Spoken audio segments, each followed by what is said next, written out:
Assalamualaikum warahmatullahi wabarakatuh. Waalaikumsalam warahmatullahi wabarakatuh. Siap dengar cerita? Bagus. Nah, hari ini ceritanya tentang harta karun sang petani. Wah, sudah pernah dengar lah cerita ini? Belum.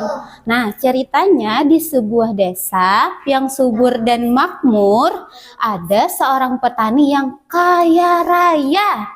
Wah, iya. Nah, petani itu tinggal dengan kedua anak laki-lakinya. Desanya kita kasih nama desa apa ya? Desa Karau.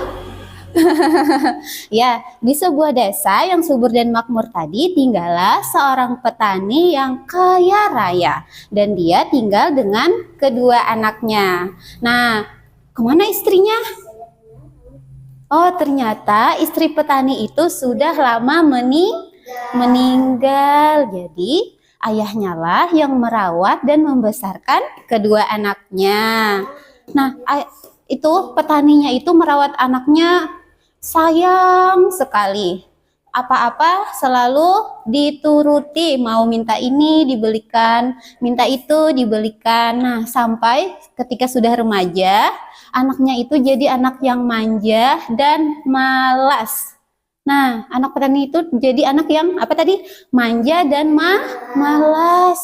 Padahal petani itu punya perkebunan yang sangat luas. Dia menanam tanaman sayuran dan tanaman buah-buahan. Nah, kalau tanaman sayur itu apa aja? Ada yang tahu? Sayur itu apa?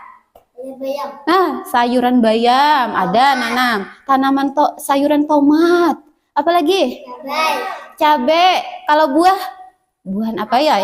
Nah, iya, punya tanaman buah apel, buah rambutan, semangka, dan lain-lain. Pisang juga. Pokoknya dia punya kebun yang sangat luas, sangat besar. Nah, jadi petani itu perlu bantuan kedua anaknya untuk merawat kebunnya, untuk menanam sayur-sayuran dan buah-buahan tadi. Tapi anaknya tadi apa?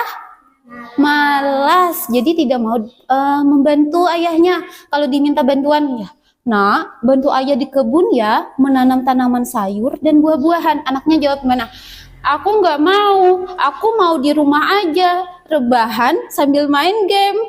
Nah, itu anaknya yang pertama. Lalu ayahnya minta lagi kepada anaknya yang kedua, "Adik, bantu ayah ya di kebun menanam sayuran dan buah-buahan."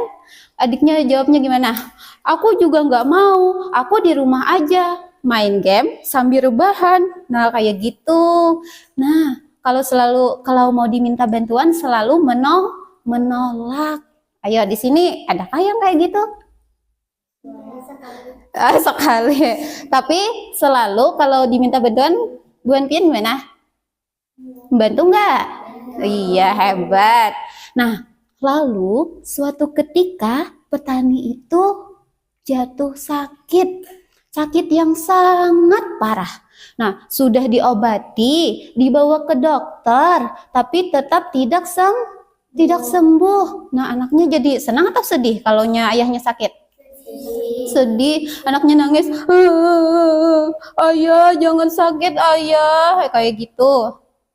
Nah, akhirnya karena sudah diobati tadi, dibawa ke dokter, tapi tetap tidak sembuh-sembuh, akhirnya ayahnya meninggal. Iya.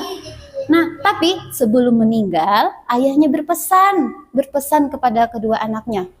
Pesannya gini, "Anakku," kan lagi sakit, "kalian jangan lupa ya merawat kebunku yang luas itu. Nah, kalian cangkul dan gali, kalian tanam tanaman. Dan di kebunku itu ada harta karun yang sangat banyak.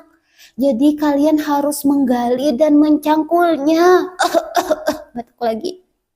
Nah, terus supaya supaya tidak membazir, setelah dicangkul, kalian tanami apa? sayuran dan buah-buahan. Nah, akhirnya mendengar. Nah, setelah ayahnya meninggal lalu dimakamkan, nah anaknya semangat sekali pergi ke kebun. Padahal tadi apa? Malas. Mereka pergi ke kebun ternyata cuma mau menemukan harta karun yang dimaksud oleh ayahnya. Semangat sekali mereka pergi ke kebun membawa cangkul. Nah, akhirnya sampai di kebun mereka menggali seperti ini. Cangkul di sini. Kalau tidak ketemu di sini, pindah lagi ke sini. Nah, tapi tidak lupa menaburkan bibit sayuran dan bibit buah-buahan. Nah, cangkul lagi sebelah sini, cangkul lagi sebelah sini, tetap nggak ketemu. Akhirnya seluruh kebun yang luas tadi mereka cangkul dan gali, tapi tidak ada harta karunnya. Kemana harta karunnya? Padahal sudah dicari. Nah, akhirnya mereka jadi kesel. Mereka menganggap bahwa ayahnya telah membohongi mereka. Nah, kakaknya bilang gini, mana ada harta karun di sini? Ayah pasti membohongi kita. Terus adiknya jawab, iya bener, nggak ada harta karun. Capek aja menggali sama mencangkul. Nah, akhirnya setelah beberapa bulan kemudian, bibit sayuran dan bibit buah-buahan yang mereka tanam tadi tumbuh dan berbuah. Nah, dan siap untuk dipanen lalu dijual ke pasar. Nah, dan akhirnya mereka pun menyadari bahwa harta karun yang ayahnya maksud tadi adalah bekerja keras dan tidak boleh malas. Iya, mereka sadar bahwa kerja keras yang telah mereka lakukan selama ini tidak sia-sia, tidak percuma. Nah, kalau kita kerja keras dan tidak malas akan menghasilkan hasil yang banyak, tanaman dan buah-buahan tadi. Nah, itu cerita tadi harta karun sang petani. Serulah ceritanya. Seru.